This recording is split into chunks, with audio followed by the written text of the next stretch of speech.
एक फार मोठे शहर होते. त्या शहरात लाखो लोक राहत होते. पूर्वीच्या काळी लोक एकमेकांच्या संगतीत राहत आणि बसत उठत असत. पण नव्या जमान्यात माणसाचा स्वभावच वेगळा बनलेला आहे. या शहरातली सगळी माणसे आपापल्या कामातच मग्न होती. काहींना तर कुटुंबातल्या माणसांचीही पर्वा नव्हती. भजन, कीर्तन, भक्ती, परोपकार, दया, माया वगैरे सांस्कृतिक गोष्टीही कमी झाल्या होत्या. दुराचारांना पार नव्हता.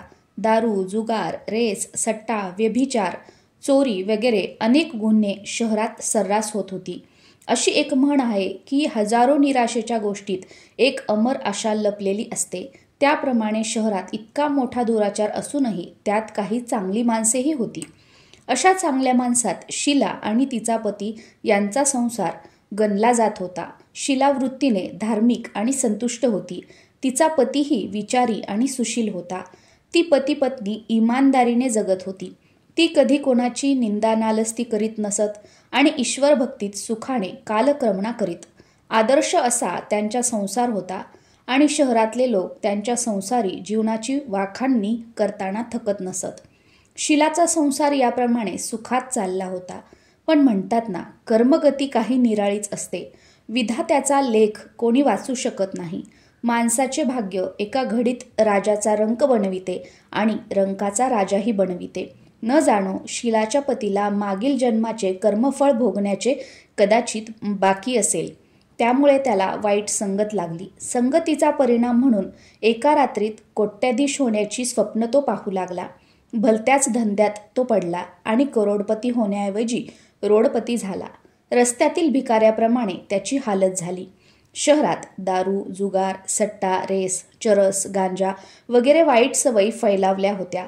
शीलाचा पती त्याला दारूचे व्यसन जडले. रातोरात श्रीमंत होण्याच्या लोभात दोस्तांच्या चिथावणीने त्याला रेस जुगार खेळण्याचा नाद लागला.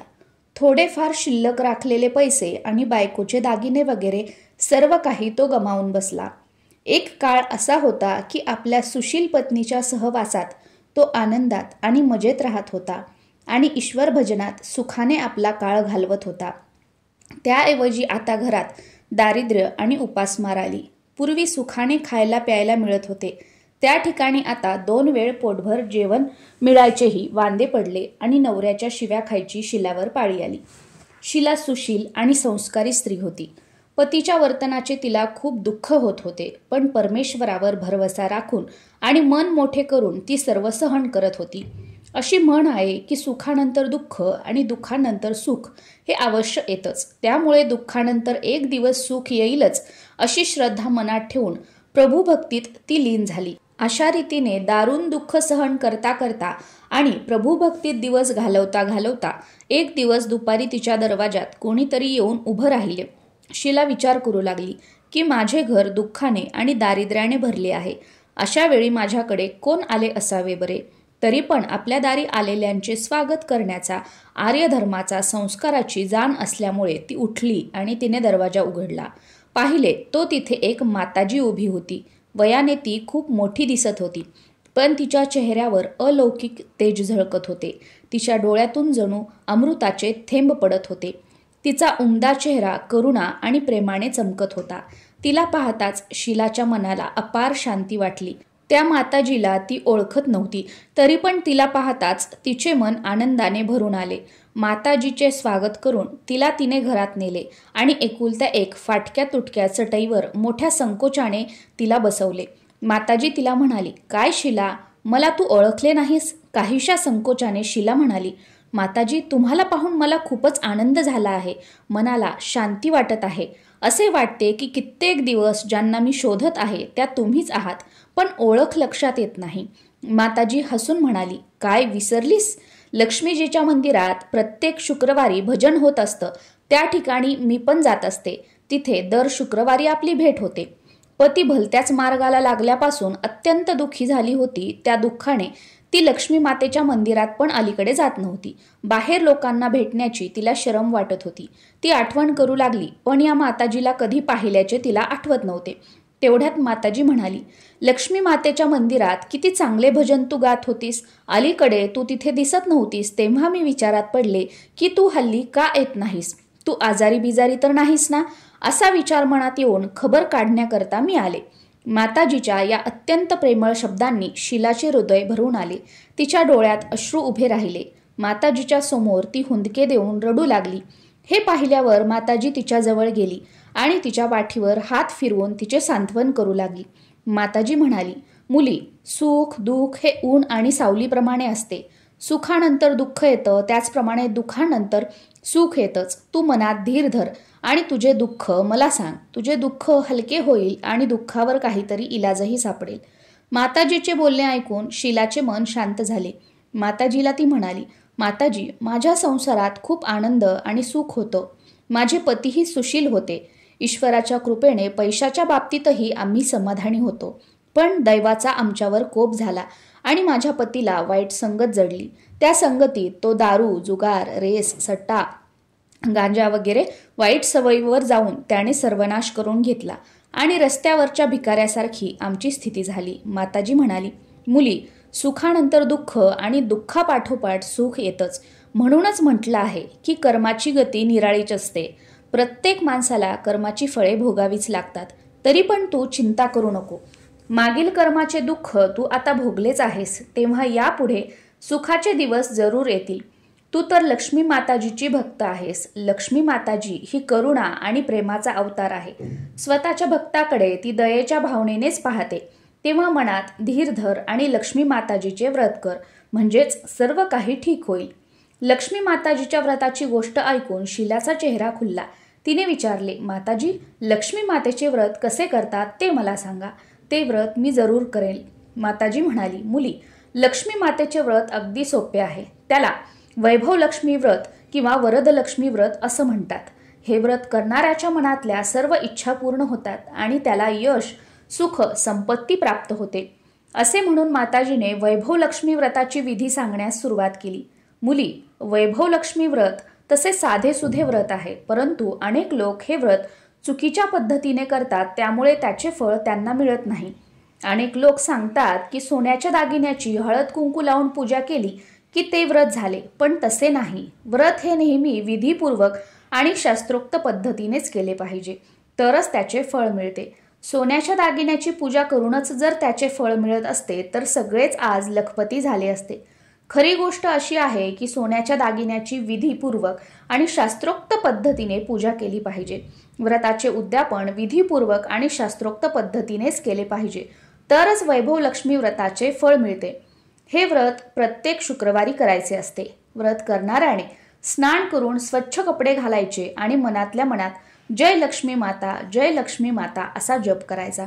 कोणाची निंदा करायची नाही. दिवाबत्तीच्या वेळी हातपाय धुवून एक पाट घेऊन त्यावर पूर्वेला तोंड करून बसावे.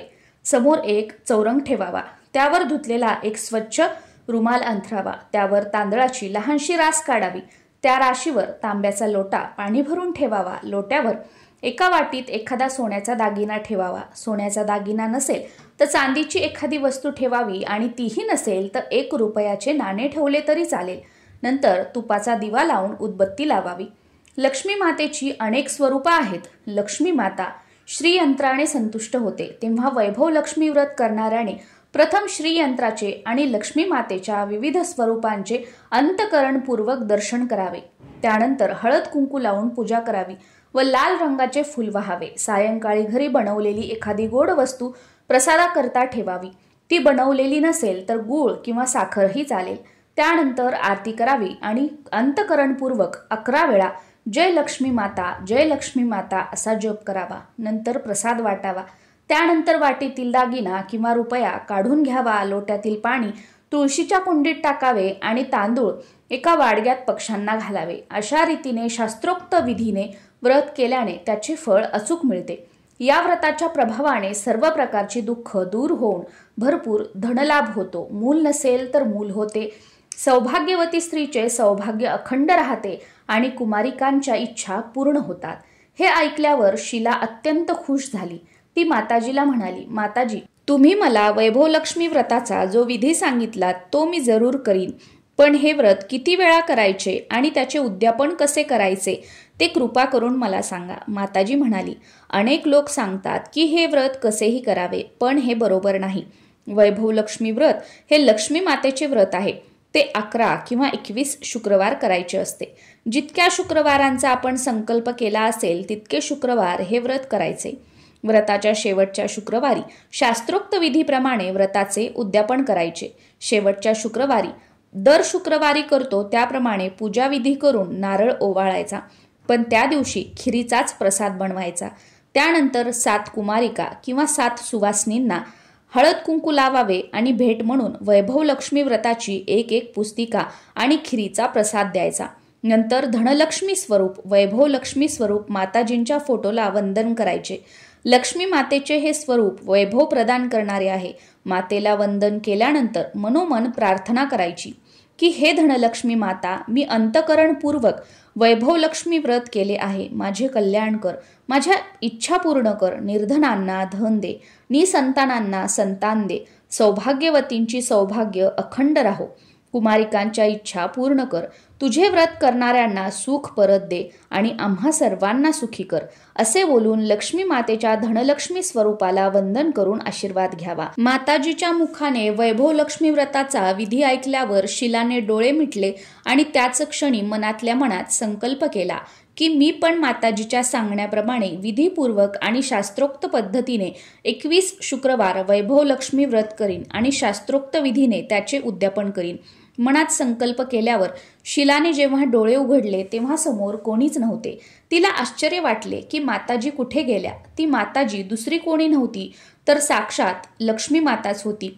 शीला लक्ष्मी मातेची भक्त होती, तेव्हा आपल्या भक्ताला मार्ग दाखवण्याकरता लक्ष्मी माता त्या माताजीचे रूप घेऊन शीलाकडे आली होती. दुसऱ्याच दिवशी शुक्रवार होता. सकाळीच स्नान करून मनातल्या मनात जय माता लक्ष्मी, जय माता लक्ष्मी असा श्रद्धापूर्वक जप ती करू लागली. दिवसभरात कोणाची निंदा नालस्ती केली नाही. संध्याकाळ होऊन दिवे लागल्यावर हातपाय धुवून शीला पूर्वेकडे तोंड करून बसली. पूर्वी घरात सोन्याचे दागिने पुष्कळ होते, पण वाईट संगतीच्या नादी लागून तिच्या पतीने ते सर्व गहाण टाकले होते. मात्र नाकातली चमकी शिल्लक राहिली होती. ती काढून धुवून तिने वाटीत ठेवली. समोर पाटावर रुमाल पसरून त्यावर तिने तांदळाची एक लहानशी रास केली. तिच्यावर पाणी भरलेला तांब्याचा लोटा ठेवला. त्यावर चमकी असलेली एक वाटी ठेवली. नंतर माताजीने जो विधी सांगितला होता त्याप्रमाणे तिने वैभव लक्ष्मी व्रत केले. घरात खडीसाखर होती, तिचा तिने प्रसाद केला. पतीला जेव्हा तो प्रसाद तिने दिला त्या क्षणापासून त्याच्या स्वभावात फरक पडू लागला. त्या दिवशी पतीने तिला मारझोड केली नाही. तिला खूप आनंद वाटला. पूर्ण श्रद्धेने आणि भक्तीने तिने 21 शुक्रवार वैभव लक्ष्मी व्रत केले. 21व्या शुक्रवारी माताजीने सांगितल्याप्रमाणे व्रताचे उद्यापन करून 7 स्त्रियांना तिने वैभव लक्ष्मी व्रताची एक पुस्तिका भेट म्हणून दिली.